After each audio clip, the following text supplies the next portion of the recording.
bonjour à vous et merci de m'accueillir. Et je suis à la fois ému, content, fier d'être avec vous. Il manque quelque chose dans le titre.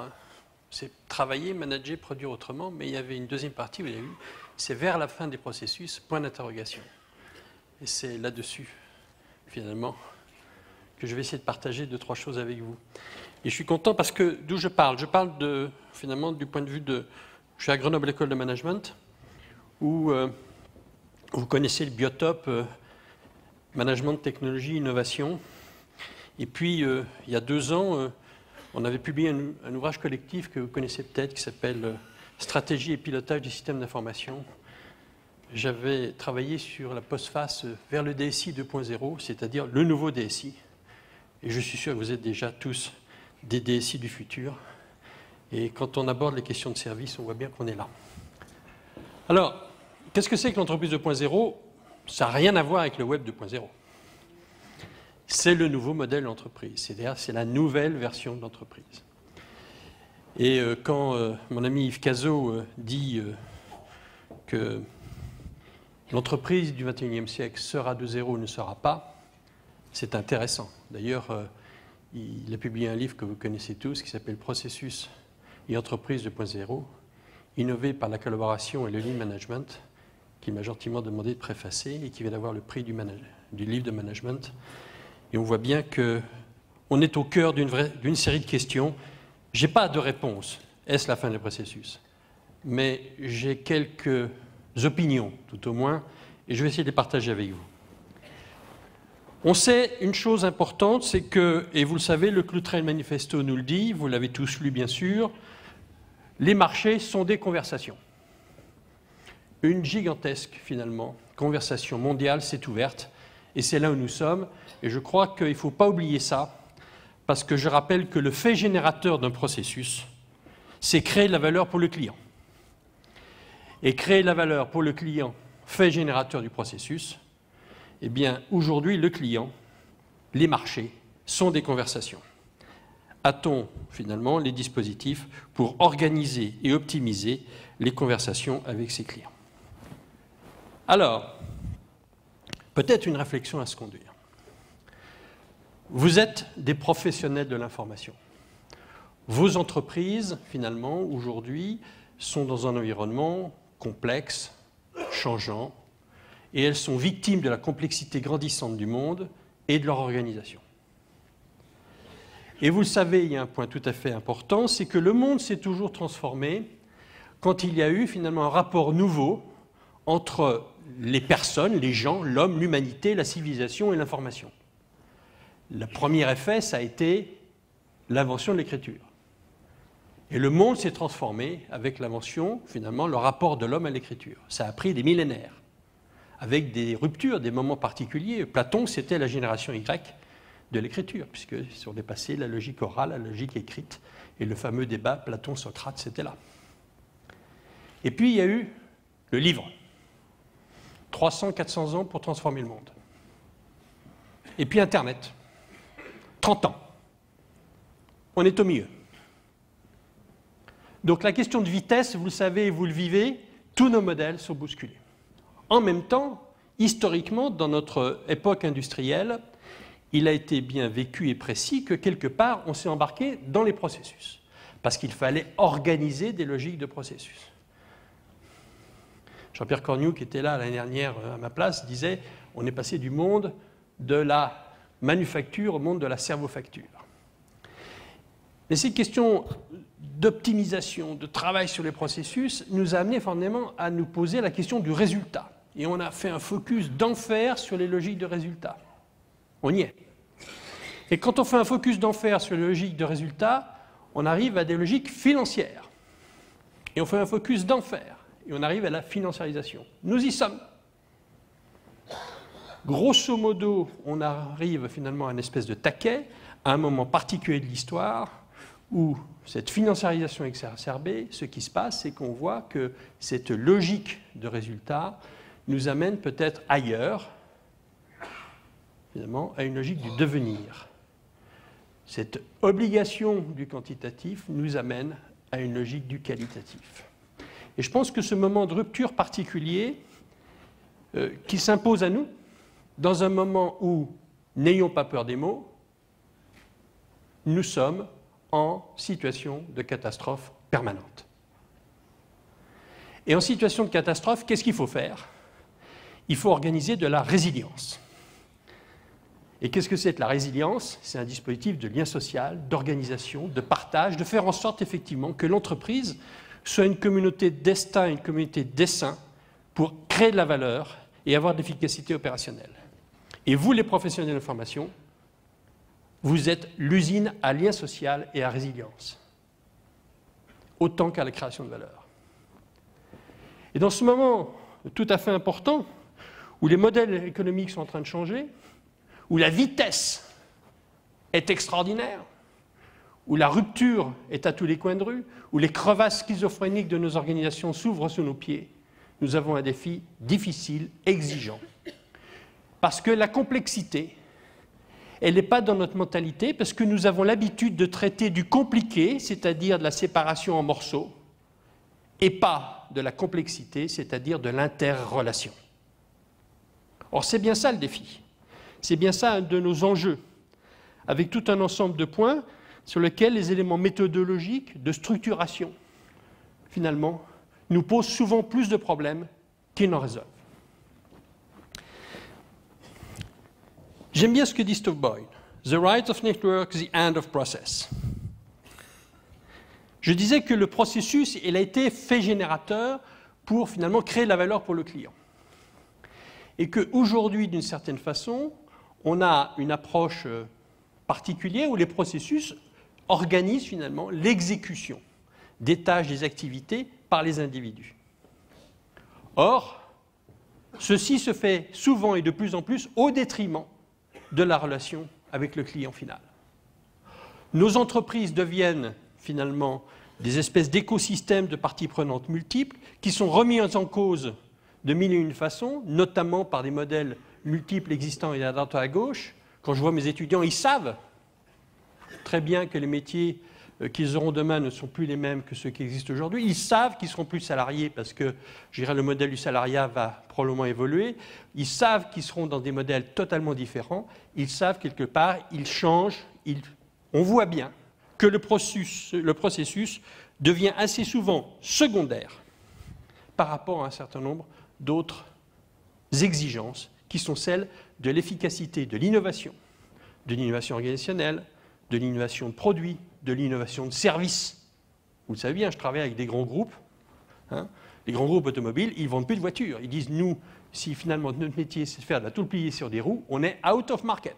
Notre métier, c'est de vendre de la mobilité.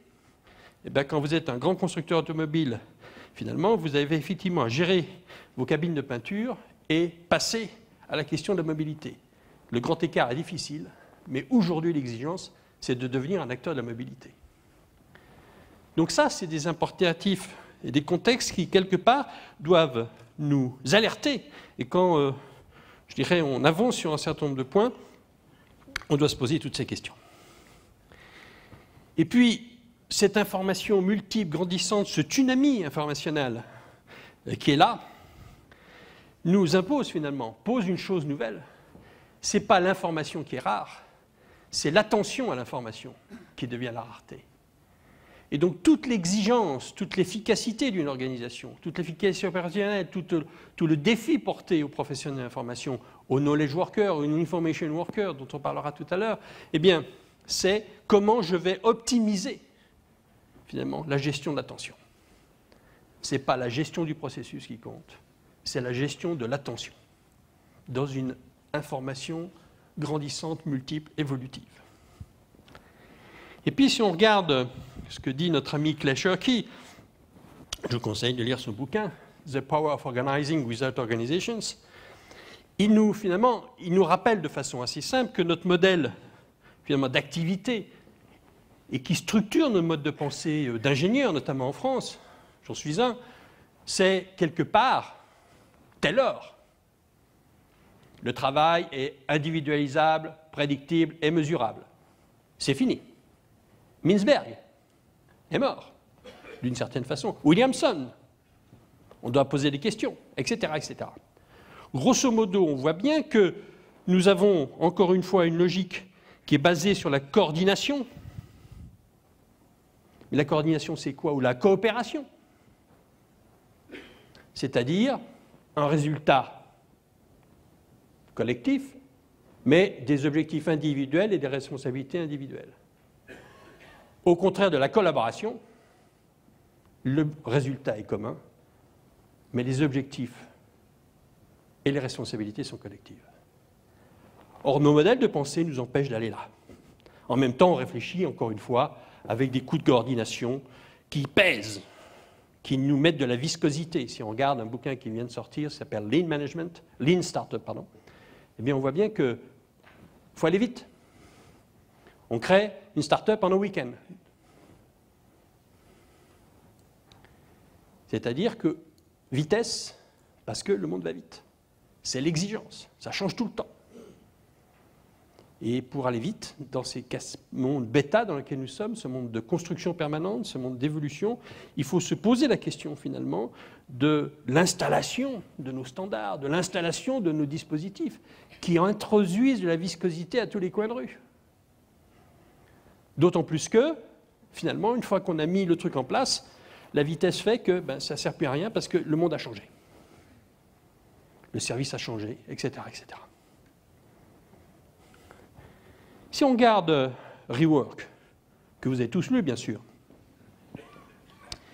eh bien, quand ils nous disent et qu'ils argumentent, et c'est vrai, encore une fois, que les documents abstraits, cahiers des charges, etc., etc., créent une illusion d'accord, mais qui repose sur une interprétation, c'est authentique.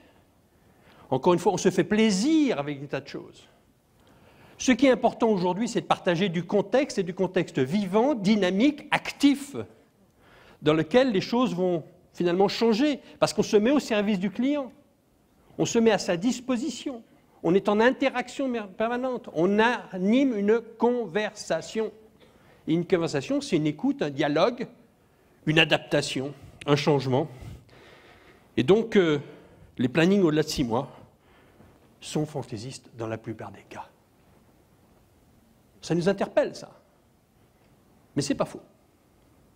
Donc, dans nos dispositifs de décision, d'animation, d'organisation de cette chose qui bouge, on doit se poser des questions. Quand on regarde, vous l'avez tous lu aussi ce bouquin, Faire du changement en mode de vie, conduite du changement, voilà un vocabulaire hérité de l'ère industrielle. Conduite du changement. Allons-nous conduire le changement? Non, le changement, c'est un mode de vie. C'est une posture, c'est une attitude, c'est une approche. Je vais conduire le changement. Non. Tuons ces vocabulaires. Nous avons un ensemble sémantique qui nous pèse. Il faut en inventer d'autres. Nous sommes acteurs de cette transformation. Nous sommes acteurs de ce nouveau vocabulaire qui est celui du monde d'aujourd'hui et de demain. Et si nous ne le faisons pas, nous allons rater notre efficacité, nous allons rater ce que demandent nos entreprises, à savoir de nous adapter, d'être en conversation avec nos marchés, de faire en sorte que quelque part, nous ayons de l'efficacité opérationnelle, de l'efficacité collective, et que quelque part, nous ayons de la résilience pour avancer ensemble dans ce monde de catastrophes permanentes qui est devant nous. En somme, et c'est ce que dit bien Yves, grosso modo, notre enjeu, c'est d'être en mesure, finalement, d'animer et d'exploiter notre potentiel de situation, et non pas de réfléchir à des stratégies de planification. Mais ça pose finalement des nouveaux rapports à l'information, des nouveaux dispositifs d'interaction, des digital workplaces qui soient finalement appropriés, adoptés, qui soient des éléments finalement, quelque part, où on se met au service d'eux.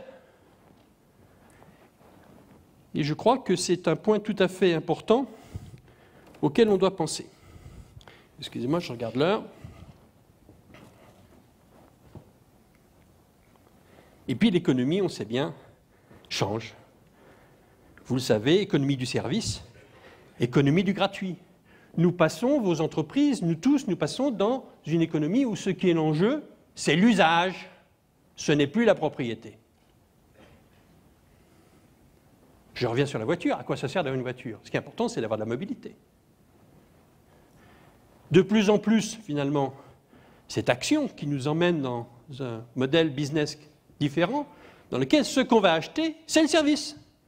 C'est le service, c'est ça, hein, confiance, immédiateté, personnalisation, signification, authenticité, etc., etc. C'est ça l'économie du service. Je suis prêt à donner des tas de choses et je vais vendre des choses différentes en m'adressant dans ma conversation avec mon marché. Et puis en matière de technologie, vous le savez, mieux que quiconque, on n'a rien vu. Nous sommes au début de la fin. Vous savez bien que le cloud computing, les tablettes, l'Internet des objets, la transformation radicale du modèle du business du logiciel, avec tout ce qui se passe sur les logiques d'application, des applications métiers créées par tous et chacun, ça va venir. La gestion du patrimoine d'application, ça va être quelque chose qui va être bientôt de la littérature. J'exagère, mais c'est peut-être ça. Et les technologies deviennent des technologies de la relation, des technologies culturelles, des technologies de l'esprit. Parce que c'est ça dont il s'agit. Parce que l'enjeu pour tous et chacun, et les gens qui sont vos clients, c'est de quoi faire? C'est de résoudre vite et bien des problèmes. Et résoudre vite et bien des problèmes, c'est quoi? C'est de mettre en contexte et en performance de l'information. Et votre défi, c'est de donner à chacun la capacité de pouvoir mettre en contexte et en performance de l'information pour résoudre des problèmes. Et je vais aussi résoudre des problèmes. Ça s'appelle de la connaissance, ça, en passant. Résoudre vite et bien des problèmes. Et en même temps, la connaissance, c'est quoi? C'est l'autre. C'est l'autre qui va m'aider à les résoudre. La connaissance, c'est l'autre. C'est chacun, finalement.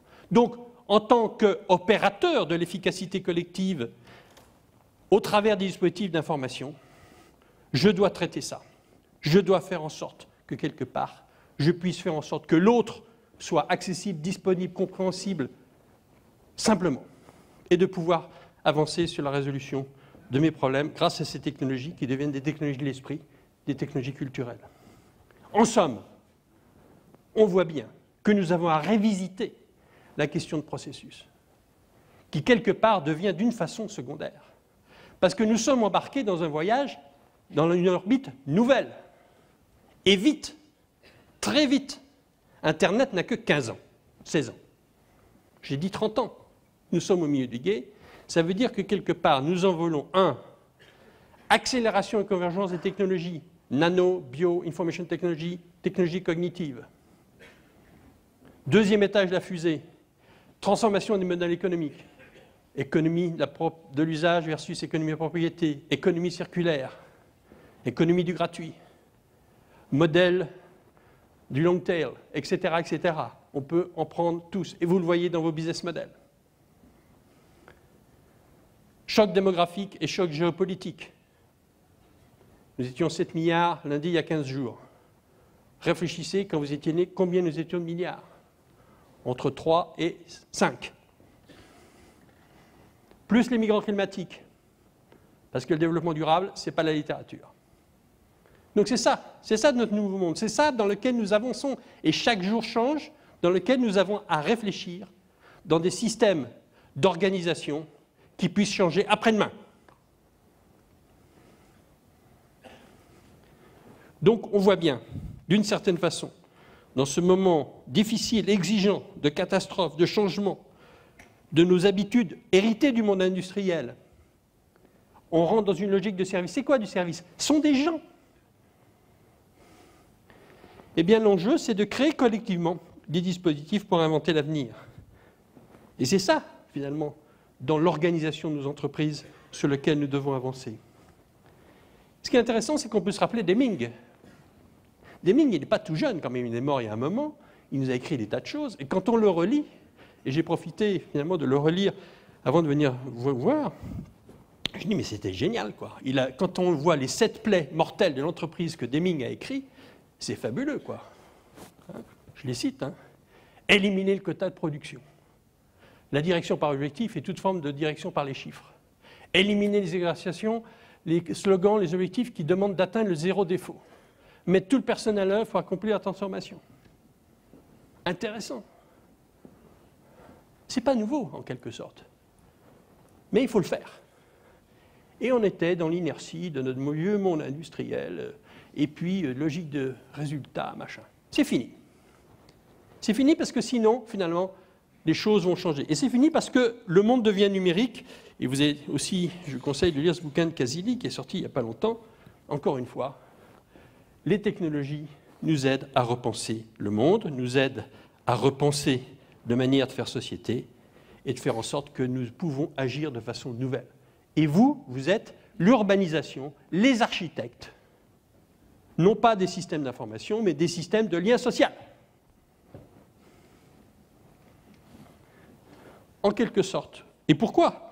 Parce que le travail est devenu la communication. Avant, la communication, c'était à côté du travail. Maintenant, le travail devient la communication. Or, la communication, c'est du sens partagé. C'est la façon dont on va pouvoir faire les choses ensemble, créer du service, agir, faire, inventer, innover, s'adapter, etc., etc. Et donc, finalement, un nouveau rapport aux gens, à l'information, aux résultats. Parce qu'on le sait bien, l'activité change. Grosso modo, 50% et plus des métiers deviennent des métiers tacites. C'est-à-dire des métiers dans lesquels, vous le savez bien, l'enjeu c'est de traiter en permanence et de plus en plus des exceptions.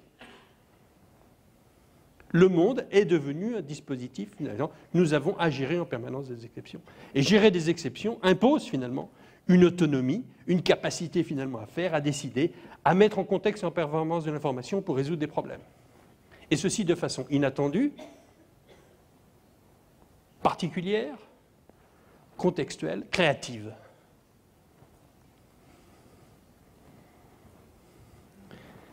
Donc c'est un changement de la valeur, la chaîne de valeur dans laquelle tout devient coopératif, actif, partagé, reconnu, incertain, risqué. Oui, il faut prendre des risques. On n'en va pas vite sans prendre de risques. En somme, l'enjeu, c'est comment je vais mettre de la conversation dans les processus. C'est bien ça notre défi à tous. C'est bien ça notre exigence. Est-ce qu'il y a des solutions? Oui, il y a des gens qui commencent. Je connais des grosses entreprises industrielles qui ont commencé. C'est difficile. C'est des risques. Ce sont des risques. Mais encore une fois, le monde va vite. Et mettre en place des systèmes de sécurité, de contrôle, de protocoles, de standards, machin, etc. Et puis quand on les met en place, ça a bougé, c'est trop tard, on recommence. Vous imaginez les coûts. Vous imaginez tout ça. Je suis vice-président de la FNET. La FNET, c'est l'association centrale du net. On a un programme qui s'appelle TIC et PME. On se bat pour montrer que quelque part, les technologies, ce n'est pas un coût, c'est un levier de création de valeur. Vous le savez bien. Mais pour que ça soit une création de valeur, ce n'est pas un coût. Ça veut dire que quelque part, on doit mettre l'accent au service de l'innovation de service, au service des gens, au service finalement de son efficacité en prenant des risques. Alors bien sûr, encore une fois, vous avez, vous, dans vos métiers, une partie importante qui est une usine, il faut que ça sorte. Et ça pèse sur tout le reste. Alors il faut réfléchir comment on peut gérer parfois ces schizophrénies, ces paradoxes et ce grand écart. En somme, peut-on imaginer des processus qui tirent profit du chaos? Eh bien, vous, c'est ça votre défi. C'est ça votre mission. Good luck.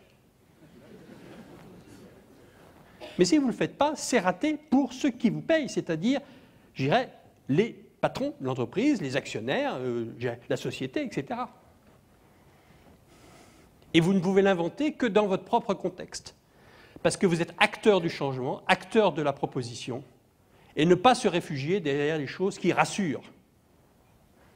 Moi, je fais du parapente. Quand on fait du parapente, on a un fond de technique, et puis on est dans l'interprétation permanente. Il faut interpréter. C'est comme dans l'information. Nos systèmes d'information sont des systèmes dans lesquels la partition informationnelle, vous, en termes de DSI, vous nous donnez à écouter l'information. Non, il faut donner à chacun la capacité d'interpréter la partition informationnelle, au sens piano du terme. Vous êtes des vendeurs de piano, pas des vendeurs de Chanifi. Avec la méthode Rose en plus. C'est bien ça, finalement, la transformation. Et votre défi.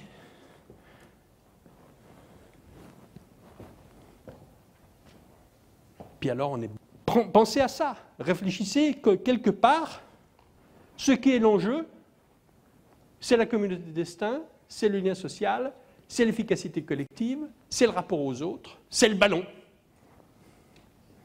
On joue très bien au football avec des boîtes de conserve. Même si c'est boîtes de conserve, il faut jouer avec.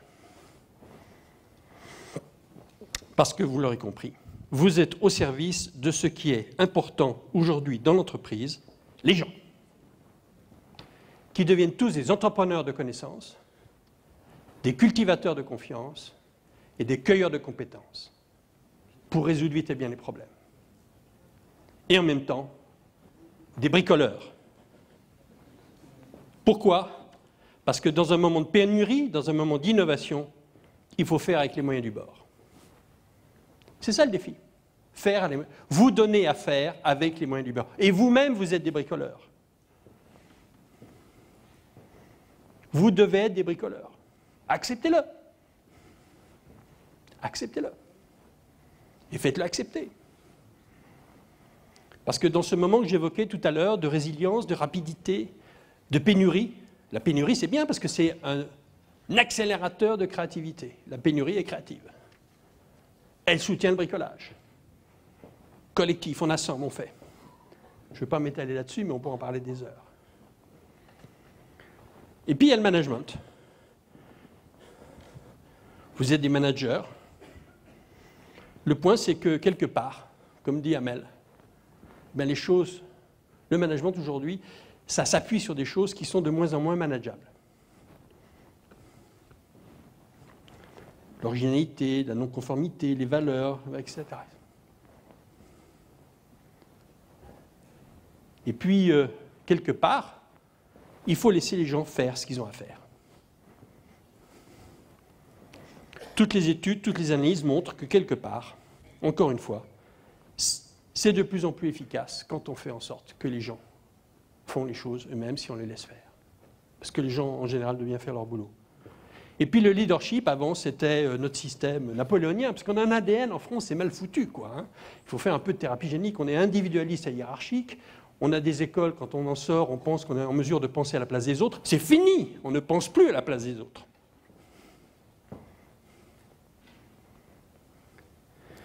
Et le leader, c'était le pont d'Arcole. Mais non, le leader, c'est celui qui est capable de faire en sorte que les autres se connectent de façon volontaire et indépendante de lui.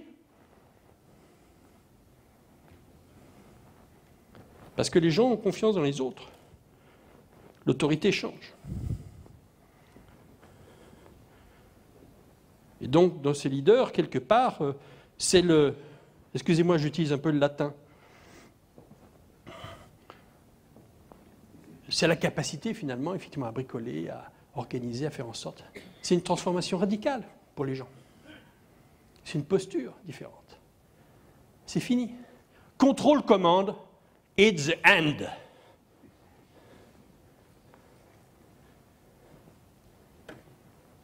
Et je peux vous dire, la jeune génération, ils vont vous le dire fort. Et quand vous êtes dans une entreprise dont certains êtes les DSI et que vous interdisez à un jeune employé d'accéder à Facebook, vous faites deux choses. Vous perdez un actif considérable. Parce que l'actif, aujourd'hui, pour résoudre les problèmes, c'est son réseau social. J'ai confiance dans les gens pour résoudre des problèmes et ils vont m'aider à le résoudre. Deux, vous allez le perdre. Parce que si vous n'êtes pas accepté, il s'en va.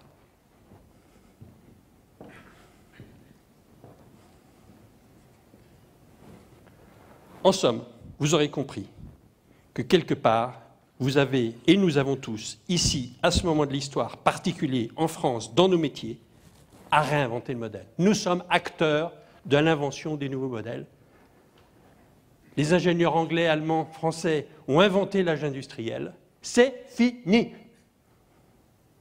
Non pas qu'il ne faille pas produire des avions, des centrales nucléaires, des voitures, des objets. Mais les modèles de production changent. Parce que les Fab Labs arrivent, parce que l'imprimante 3D va nous permettre de faire des tas de choses, etc., que l'Internet des objets, tout ça va bousculer nos modèles industriels classiques.